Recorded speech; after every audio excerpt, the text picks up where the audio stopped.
Ça fait longtemps que je ne vous ai pas parlé et la chaîne a beaucoup évolué cette année. Ces derniers mois, il y a énormément de nouvelles personnes qui ont rejoint la chaîne, qui se demandent peut-être qui est derrière cette chaîne, qui je suis, où est-ce qu'on va, qu'est-ce qui se passe, et puis de toute façon voilà, ça fait vraiment longtemps que on ne s'est pas parlé, donc je me dis que c'est l'occasion toute trouvée. Vous m'avez posé des questions dans l'espace discussion communauté de YouTube ainsi que sur Instagram, je vais donc répondre à vos questions et également vous donner la tendance, la direction de la chaîne sur les prochains mois, les prochaines années, voilà. L'idée de cette vidéo, c'est que je vous parle sincèrement, on oublie le script, on va aussi oublier un peu le costume, voilà. Voilà, donc commençons tout de suite avec la première question. Je précise que je ne les ai pas lues avant, hein, donc on va vraiment les découvrir ensemble. Pour vous y retrouver, étant donné que la vidéo va sûrement être assez exhaustive, il y aura un timecode pour aller directement à la portion qui vous intéresse. Salut Saléor, peut-on toujours t'envoyer des témoignages personnels d'expériences liées au surnaturel? Continueras-tu à traiter des témoignages d'expériences paranormales sur ta chaîne?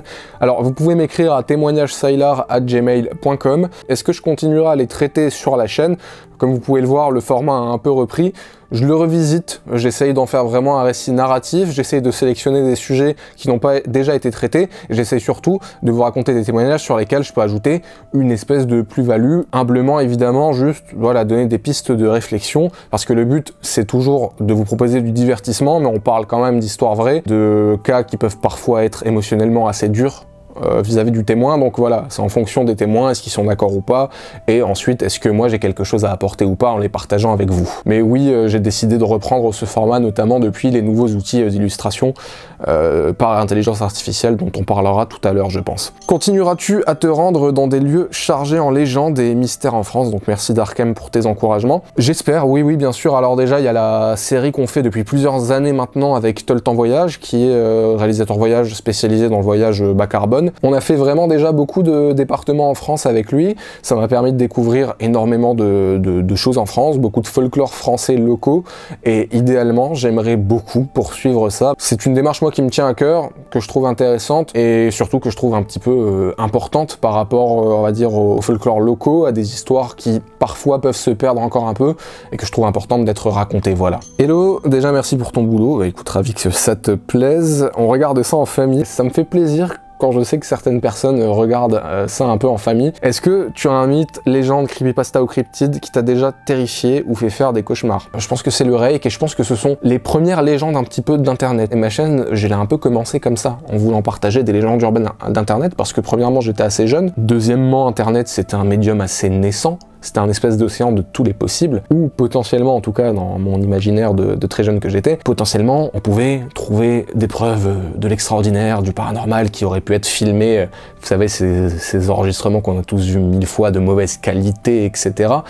Ça nourrissait mon imaginaire. Et par conséquent, ça me faisait peur parce que ça ouvrait une porte du « et si c'était possible ?» Et le Reik, notamment, a été une de ces créatures. Ensuite, c'est pas tant une légende en figure qui m'a un peu fait peur et qui continue de beaucoup m'influencer, on va dire, c'est la figure du djinn, parce que donc, du côté de mon père qui est musulman, qui est marocain, grandi au Maroc, eh bien le djinn, c'est une réalité en fait. Voilà, dans la religion, ce que quelqu'un de non-musulman va classer dans la catégorie folklore ou croyance, pour un musulman, c'est une réalité. Et c'est pour ça qu'en reprenant ma série des témoignages paranormaux, j'ai notamment recommencé avec celle du djinn, parce que c'était un témoignage qui m'avait terrifié, et j'ai remarqué dans les commentaires que beaucoup de gens croyants, du coup, ont également été terrifiés, ou d'autres même qui ne sont pas forcément musulmans, ont véritablement été touchés, terrifiés par cette figure, voilà. De manière générale, je dirais que les figures protéiformes sont assez effrayantes. Tout ce qui touche au doppelganger, ou plus largement, par exemple, il y a la série de films des Body Snatchers, l'invasion des profanateurs de sépultures, cette idée, voilà, qu'on peut être remplacé par une copie parfaite et que notre entourage ne se rend pas compte de la supercherie, pardon,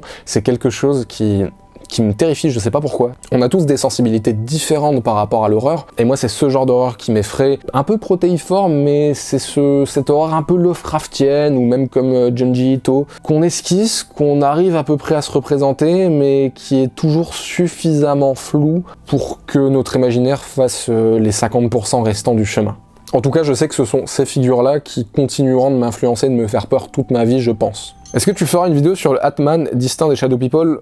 J'en ai déjà fait une, je te la mets en fiche ou en description. Est-ce que tu comptes sortir un deuxième livre et si oui, sur quel sujet?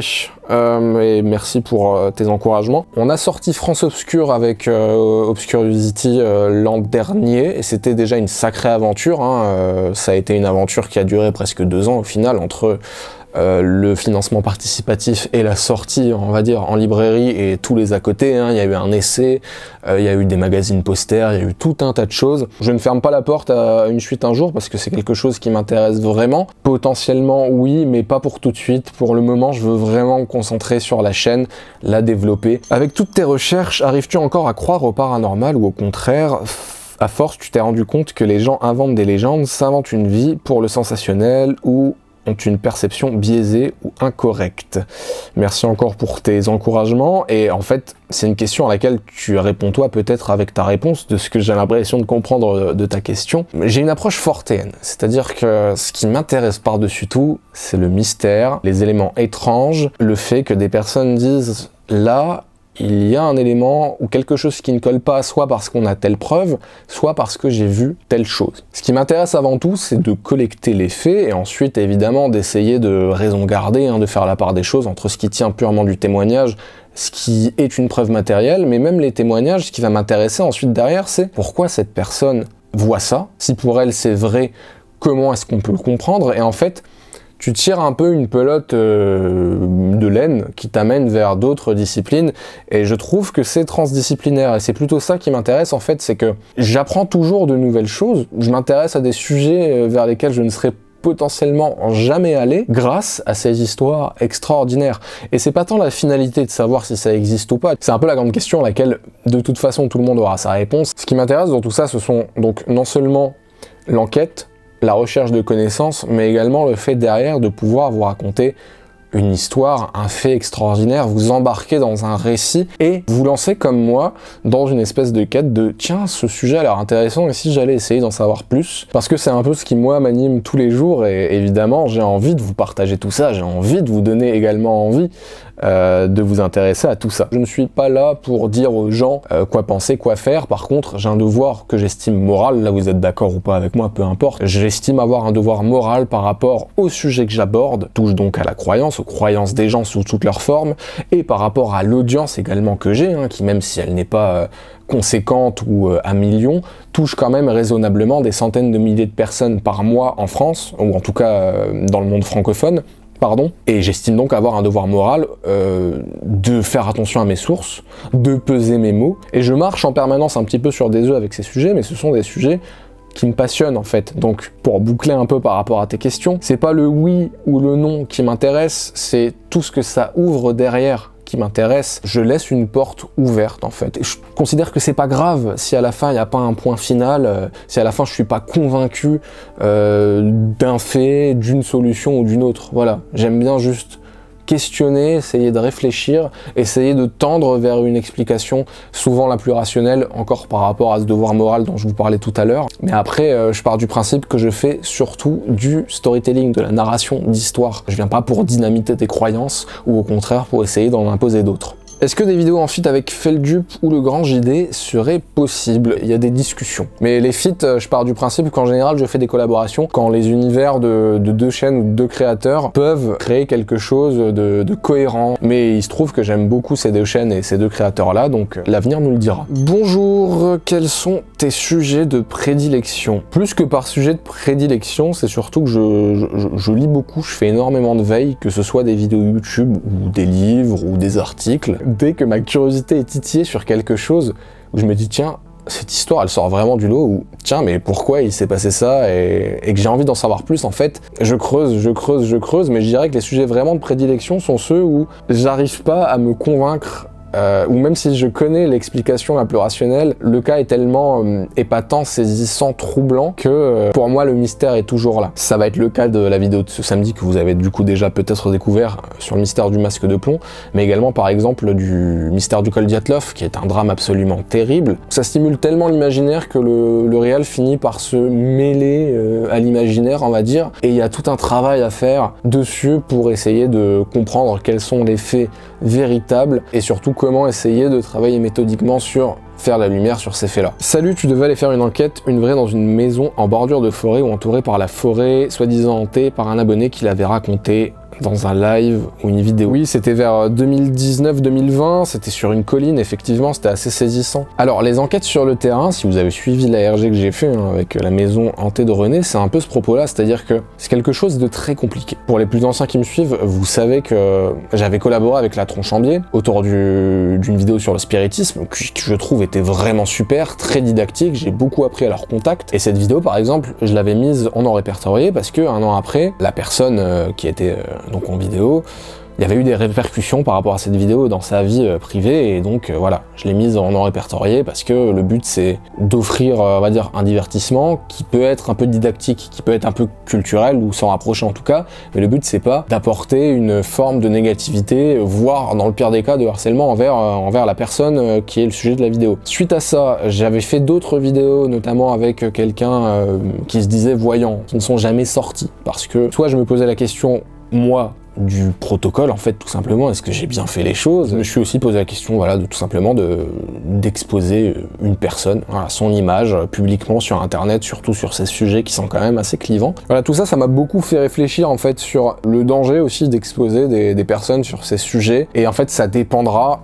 justement du sujet. Voilà pourquoi cette enquête ne s'est pas encore faite. Si elle se fait un jour, ce sera dans une forme qui se voudra 1, divertissante, 2, respectueuse du témoin, et 3, qui aurait une volonté, une portée d'apporter quelque chose. Quand on avait traversé le pont Noir avec Pierre, par exemple, il y avait une idée derrière qui partait du principe qu'on jouait vraiment sur les peurs un peu primaires, les peurs d'enfance, les peurs du cerveau, et on essayait d'expliquer ça un petit peu pour que ce soit pas juste du pur divertissement. Là, ce serait un peu la même idée. Salut, je voudrais savoir si tu comptes faire des rencontres abonnées un jour. J'aurais grand plaisir à partager une discussion avec toi. Mais écoute, les rencontres abonnées, j'espère faire des conventions l'an prochain. Je garde beaucoup de très beaux souvenirs des personnes que j'avais pu rencontrer à la Necronomicon. C'est toujours assez sympathique de pouvoir échanger avec vous. Si vous connaissez des conventions ou si vous travaillez vous-même dans des conventions, n'hésitez pas à me contacter par mail, contact@saelartichaut.com, et on pourra en discuter. J'aimerais écrire des creepypastas inspirés par les légendes sur le petit peuple qui me fascine depuis longtemps. Du coup, je me demandais si tu connaissais des ouvrages de référence sur ces mythes en particulier. Tu peux t'intéresser, j'imagine, à tout ce qui est mythologie scandinave. En France...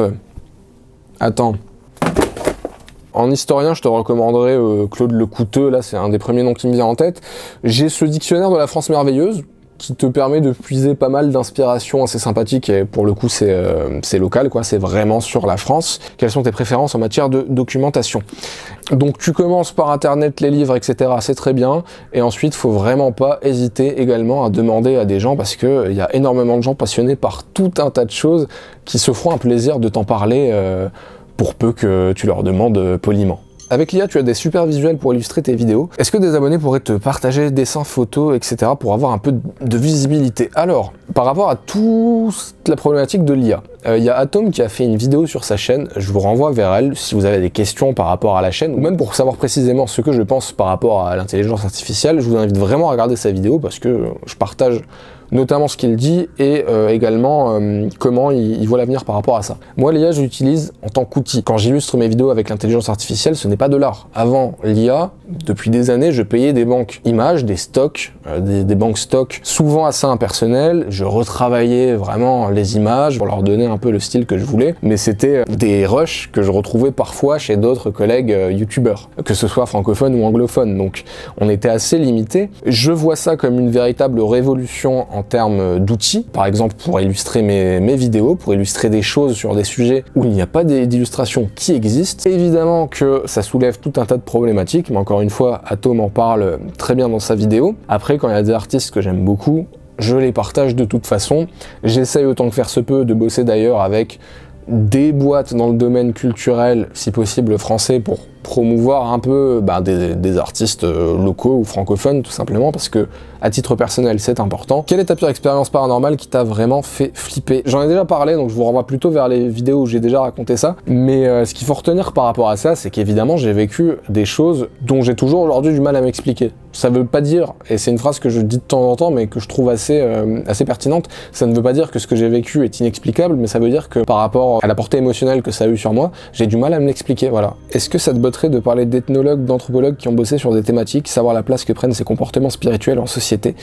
à l'image de Jeanne Favre-Sada. Souvent, ça se regroupe un peu vers de l'ethno ou de l'anthropo, et en général, je parle de notamment Jeanne Favre-Sada qui avait fait un super livre qui s'appelle La mort, les mots, la mort, l'essor, qui est un peu un cas d'école de l'ethno. On en a parlé pour France Obscure parce que c'était une approche un peu plus universitaire, un peu plus détaillé, voilà, donc il y avait vraiment beaucoup de sources et on a notamment parlé d'anthropologues et d'ethnologues français. Et en général, les constructions de mes vidéos sont un peu transversales, pluridisciplinaires. Je rappelle que je fais du divertissement, mais effectivement, je m'intéresse aussi à ce qu'on dise soit les sciences dures, soit les sciences sociales, on va dire. Et il y a plein de choses intéressantes parfois à raconter, mais je le fais au cas par cas en fonction des enquêtes. Après, si la question c'est aussi recevoir dans le futur peut-être des intervenants pour des sujets précis ou parler de culture précise ou de spiritualité précise, je ne sais pas. Ça dépendra de comment est-ce que la chaîne va évoluer. Là, je la resserre vraiment sur de la narration d'histoires extraordinaires. Comment vois-tu l'évolution de ta chaîne et comptes-tu avoir une chaîne secondaire ? Merci pour ton travail, toujours captivant. Merci pour tes encouragements. Est-ce que je compte avoir une chaîne secondaire? Non, parce que j'en vois pas pour l'instant la pertinence. L'idée d'une chaîne YouTube, ce qui est assez intéressant, c'est qu'il peut y avoir plusieurs playlists et plusieurs thématiques différentes. Et en soi, c'est ça qui est intéressant là-dedans, c'est que le mot chaîne prenne vraiment tout son sens. Vous l'avez peut-être remarqué ces derniers temps. J'aimerais véritablement que cette chaîne se développe. Une chaîne pour les amoureux d'histoires extraordinaires, d'étranges, mais aussi pour les gens qui s'intéressent à la croyance et qu'on puisse en discuter avec toujours mon parti pris qui est celui d'une approche fortéenne. Voilà, certains vont dire sceptique, peu importe, appelez-le comme vous voulez. C'est comme ça que je fais les choses, c'est comme ça que je travaille et c'est comme ça que je continuerai à travailler. Au niveau de la production de la chaîne, comme vous avez pu le remarquer, j'ai beaucoup augmenté le rythme et la cadence de sortie. Mon objectif, c'est vraiment de vous offrir de la régularité et du divertissement pour deux choses. D'abord, l'algorithme. Un argument purement pragmatique, c'est que ça fait des années en fait que j'ai le même flux, le même rythme, que je travaille un peu de la même manière. Et honnêtement, c'était de plus en plus compliqué en termes de portée, en termes de statistiques. Et oui, si je crée du contenu, c'est avant tout pour vous le partager et pour être vu. En fait, en me rendant compte que l'algorithme fonctionnait comme ça, mais aussi que parfois je mettais beaucoup d'ego peut-être dans certains sujets de vidéos, j'en oubliais un peu l'essentiel qui était me faire plaisir. Me faire plaisir en créant des vidéos sur des sujets cool et également vous faire plaisir, c'est-à-dire vous êtes là pour vous divertir. Si on peut apprendre un petit peu, si on peut éveiller notre curiosité, c'est bien. Mais du coup, qui dit divertissement dit aussi une régularité nécessaire. Que ce soit donc pour vous comme pour l'algorithme, je me suis dit, il faut augmenter la cadence. L'objectif est assez simple, j'espère d'ici début 2023, avoir vraiment un rythme régulier, celui qu'on a actuellement cet été, le garder, si possible avoir des bonnes rotations sur des sujets, entre alterner sujets d'actualité, sujets peut-être un peu plus pop, mais également en quête de fond. En fait, vraiment explorer une pluralité de sujets autour toujours des mêmes thématiques, des histoires extraordinaires, vous raconter des histoires qui touchent à l'imaginaire, qui peuvent toucher à nos croyances. Voilà, c'est un peu le pari de ces prochains mois, on verra ce que ça donnera. Si vous voulez contribuer à participer d'ailleurs, regardez cette vidéo, c'est déjà beaucoup, être abonné c'est déjà beaucoup. Vous pouvez également choisir l'abonnement payant, ça permet véritablement de soutenir financièrement la chaîne, accessoirement de contribuer à faire en sorte que ce soit mon métier pour nous permettre plusieurs choses, monter des projets de plus grande envergure parce que l'influence, mine de rien, c'est assez triste, mais ça ouvre des portes et on nous juge beaucoup là-dessus. Ensuite, tout simplement garder ce cap, proposer du contenu francophone qui existe autour de ces sujets. J'en suis passionné, j'ai envie de travailler pour ça. Je pars du principe que c'est une chance inouïe que j'ai aujourd'hui d'exister toujours aujourd'hui d'ailleurs sur internet après plus de 10 ans sur cette chaîne. Et je trouverais ça dommage de pas faire de cette chaîne un vrai divertissement régulier, tout simplement, ou de pas au moins essayer. Donc on verra où est-ce que tout ça nous mènera. Est-ce que les sujets que tu traites te rendent superstitieux ou paranoïaque de certaines situations? Je me suis beaucoup perdu quand j'étais plus jeune parce que j'avais pas les outils de la recherche d'informations ou même tout simplement de l'esprit critique, d'essayer de juger un contenu. Comment est-ce qu'on arrive à trier l'information? Comment est-ce qu'on sait quand une source est un minimum fiable? Tout ça, ça s'est affiné au fil des années en fait. Et aujourd'hui, j'arrive à avoir ce bon côté de l'époque qui est d'arriver à être embarqué dans une affaire et j'arrive aujourd'hui, en tout cas j'espère, à avoir ce côté prudent de ok, on prend du recul maintenant par rapport à tout ça et on pose un peu, on fait la part des choses. Mais tout ça, évidemment, c'est venu avec les années et c'est pas impossible que je me gourre complètement un jour en traitant un sujet. C'est aussi pour ça que vous êtes là pour soit corriger les bourdes que je peux faire, les petites erreurs, les petites coquilles, soit le jour où, et j'espère que ça n'arrivera jamais, mais je traiterai complètement mal un sujet et vous serez là pour corriger mes erreurs à grands coups de sources crédibles. C'est aussi à ça que ça sert, hein. C'est un espace communautaire.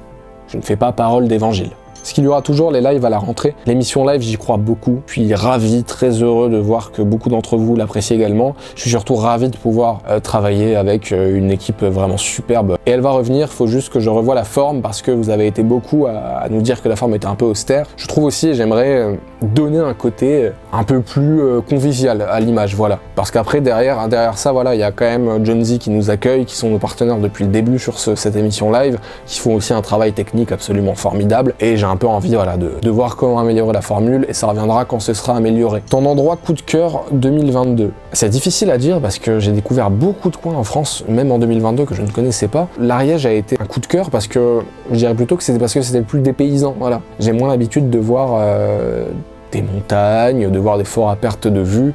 En général, je vois plutôt des paysages assez plats, 2-3 étangs et pas mal de champs. Je dois dire que j'ai aussi également énormément apprécié le tronçon Figeac-Cahors.